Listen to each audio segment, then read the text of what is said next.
Nothing's happening. Come on, let's go. I need that ugly friend. Let's go.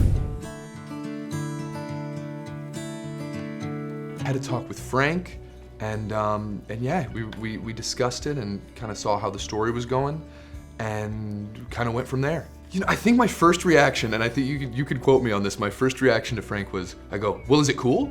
Like, is it a cool death?" And he goes, "Let me get back to you." And I go, "That's not promising." But then it ended up it's pretty cool. So we'll see. Stabbing was interesting because I knew I was going to be stabbed in the back, and I just remembered this quote. I think it was Christopher Lee from The Lord of the Rings talking about how they wanted him to like have this scream when he got stabbed in the back, and he was like British Special Forces, and he always told this story about he's like, that's not the reaction people have when they're stabbed in the back, and everyone's like, okay. And so I remember what he said, and I was like, I'm just going to try to do it. If it's good enough for him, it's good enough for me.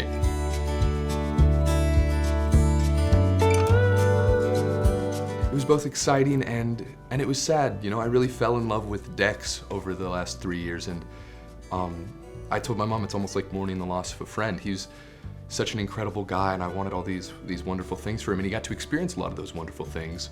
And it was just, you know, it was sad, but it's really fun to be able to play those scenes and do these extremes. You know, I didn't tell anybody. And so a lot of the crew found out on my second to last day, because we filmed my death my second to last day. And people are coming up to me, they're like, "What's going on?" And I was like, "No, it's I was like, don't worry about it. We'll talk on Monday. We'll talk," because I just kind of wanted to kick the can down the road, because I love everyone there so much, and so saying goodbye to everyone I knew was gonna rip my heart out, and I was like, you know, I'm gonna push this as far as I can. And on my last day, it was so wonderful. They're so wonderful to me. The crew threw me a party and a going away thing, and my mom brought cookies for everybody. It was super beautiful, and just great to be able to express that love for everyone there and making that a home for me for the last 3 years. You know, everybody has these cool stories about doing screen tests and reading with different people. I got hired off of a tape because it was the pandemic, so I rolled in. You know, some people, they roll in and they already like know a couple people who they've read with. I didn't know anybody, so I rolled in, completely blank slate, had fake sides with Bradford Anderson's character, and I love Bradford. Didn't get to meet him for almost a year and a half that I worked there. And I show up in my first scenes, I get the scripter with Sonny Corinthos, so I'm doing all my research and I go, Maurice Bernard, pretty cool guy. Mo made me feel welcome from my very first moment on the set. He was so warm and welcoming to me and was just such an incredible friend and mentor to me from my very first day there.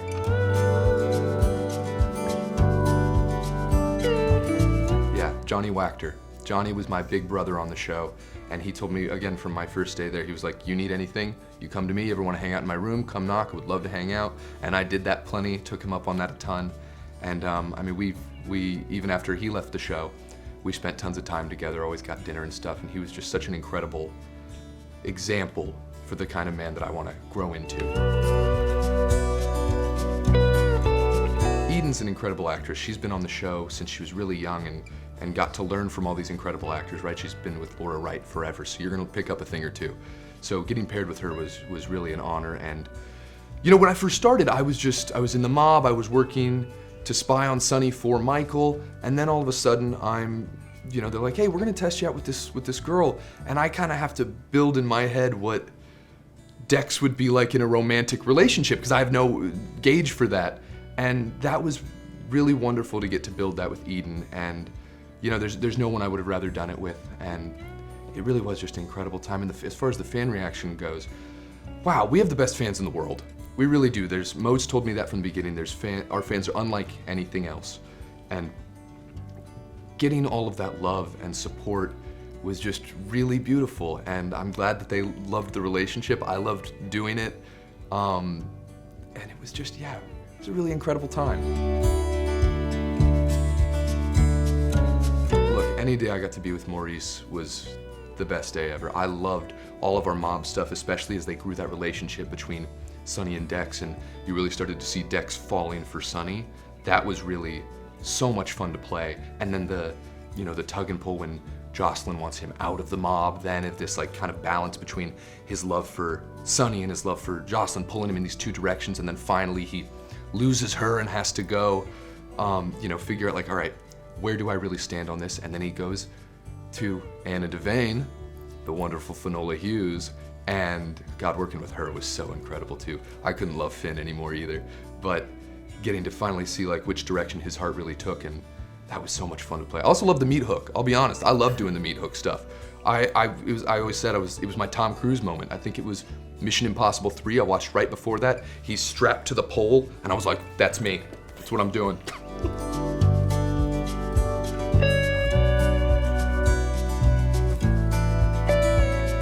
Absolutely, and I think that's really a really cool thing about soap operas is we get the opportunity almost in real time to make these adjustments and make these changes in the character. And I went from being this bad boy mobster who, when you really dig into it, never felt like he had a home or felt loved, and had never felt that, to all of a sudden, he's got Sonny, who kind of feels like the father he always wanted, who cares for him in weird, toxic ways. And then he's got Jocelyn, who shows him how much she loves him, and he never thought he was worthy of love. So getting to see how that affects him and then affects change in his heart, and he goes, maybe my life is worth something. How can I impact the world in a positive way?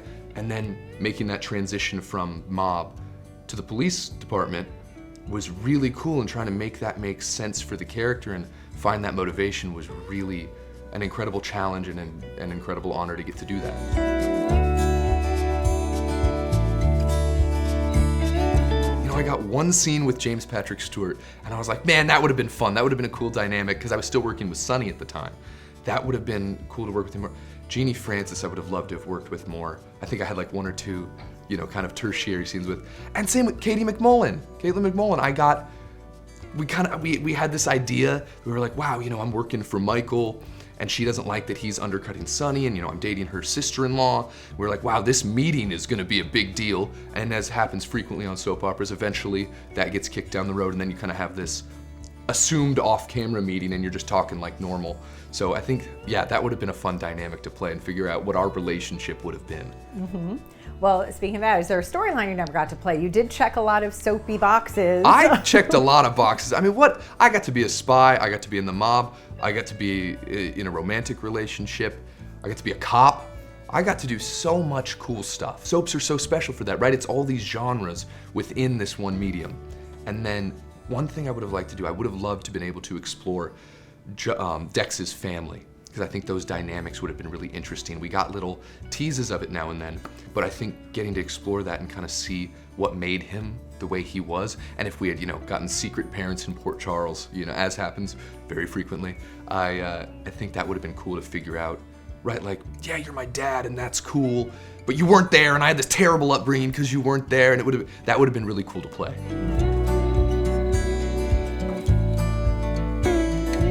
Does anyone ever solve a crime? Not if you're the cops. That's right. That's right, not if you're the cops.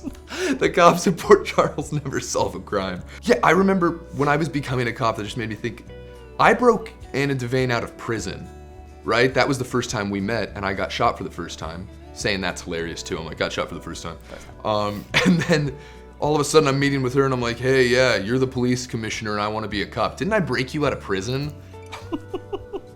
Is that how you get the job? Great. Exactly. It's a little like mutual blackmail. I'm like, yeah, I was in the mob, but I broke you out of prison.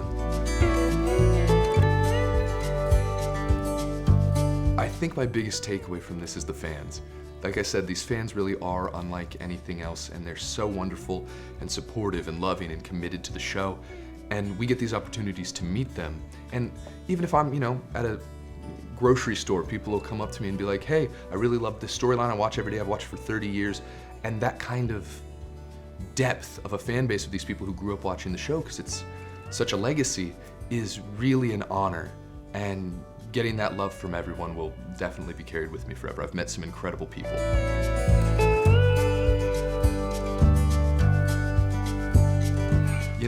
I got to... I'm trying to figure out which Maurice stories I can tell publicly. But I got to do an event with Mo in Kansas City, so I got to have a lot of my family come up from Kansas and meet Mo and have him I got to kind of show Mo a little bit like where I grew up, and that was really special to me because Mo is so special to me. and being able to do that was like, what an incredible opportunity, what an incredible thing. And like, really all the time I've gotten to spend with all those people and all the wonderful relationships I've built.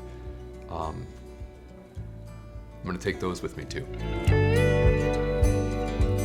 You know, I think if the right role and the right story came along, absolutely. I think that's what it's all about, is playing cool characters and cool stories.